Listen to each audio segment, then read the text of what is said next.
Massively disappointed, of course. I think had a few reasons to be disappointed in a big way over them type of situations over the last couple of weeks or 3 weeks. But we obviously now we got to move on. You know, the decisions to be made, something that we're really disappointed with in many ways. But that's it now. We've got to move on, and we will do.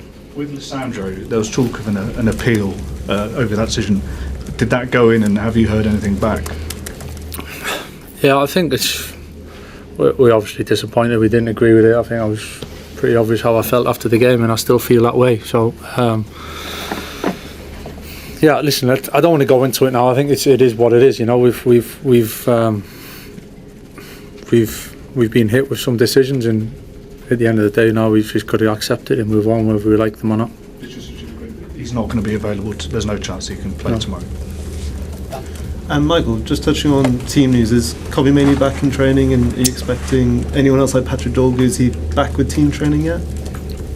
Patrick's not. No, Patrick's he's going well. He's rehabbing well. He's kind of on track, but he's not with us in terms of training yet. But he's back on the pitch, as I've already said. So that's positive, and he's doing really well.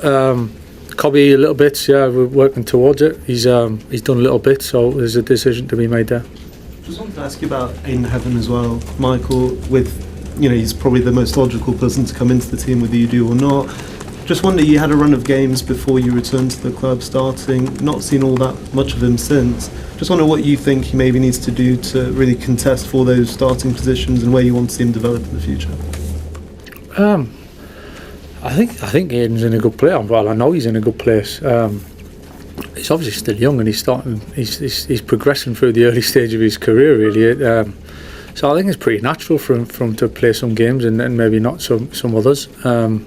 He's training really well. He's learning. He's listening. He wants to improve. So I think it's pretty natural of a centre half of his age to. He's probably well ahead of schedule in terms of the games that he's played. So. Yeah, he's trained well. I've got no worries. He went away and played with England a couple of weeks ago and done well. So yeah, he's looking forward to the game for sure. Yeah, Michael, obviously, absolutely huge game against Chelsea, being a rival for the Champions League places. The record at Stamford Bridge has not been great down the years either. I guess that doesn't count for much. So heading into Saturday, it's an absolutely crucial match, isn't it? Whichever way you look at it. Yeah, it's an important game. You know, we're in a good position in the league, and we want to keep building on that. It's a tough place to go, always has done. We've always had tough games down there.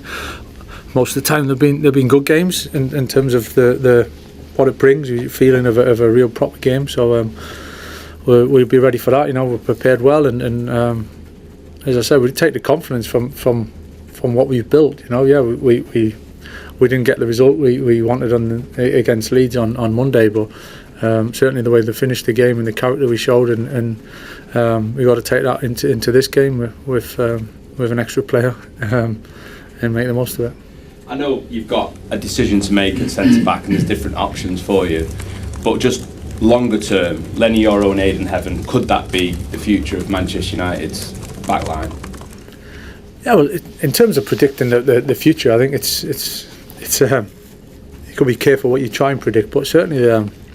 We're delighted to have both of them, and the age that they're at to have played in the Premier League for such a big club is not always the case. I think it's a position that to be in the team at a young age at a big club it's not always easy. It's not always straightforward. So for the two boys to have played that, they have.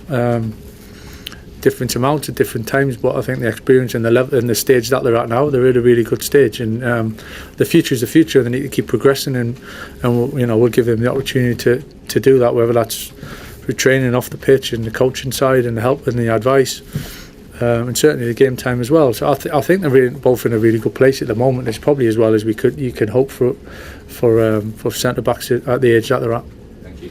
Michael, I realise analysis of situations is shaped by results, but there's been a lot of talk about substitutions in the wake of Monday. What is the thought process? Because a lot of people thought maybe there should have been a change at half time or earlier or more. What is the thought process?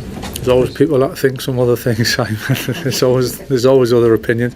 There's a lot comes into substitutions. I think we've had good impact off the bench, really, when you look back over the time we've been here, and in different ways, players coming on scoring goals. So don't look into it too much. I think we obviously analyse what we take from each game, but in terms of the number of subs and when they're made and comparing it to other teams, it's kind of irrelevant, really. It's results, and generally we've had good results. And you mentioned a couple of times about Mason Mount. It seemed when Ruben was here that there was a kind of slot for him. It doesn't seem quite as obvious in the formation you play. Where do you think he can be most effective? There's definitely a place for him, without doubt. He's obviously working to getting fit and finding that. And the other night I thought we actually finished the game to a point where we were having some chances as well. So it was did we change it? Did we not? There's obviously a decision to be made there, but Mason's got a good future here, so I really don't worry about it.